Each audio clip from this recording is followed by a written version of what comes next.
70 கோடி ஜனங்களுக்கு மத்தியில அவ்வளவு பெரிய சாம்ராஜ்யம், அவ்வளவு பெரிய கட்டமைப்பு.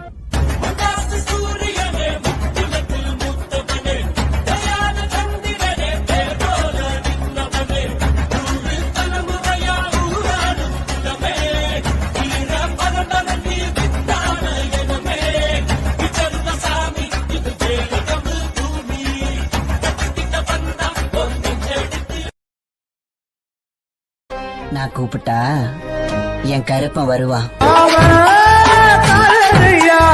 எங்க குல சபியா வெட்டருவாயிலிருந்து வினை தீர்த்தோ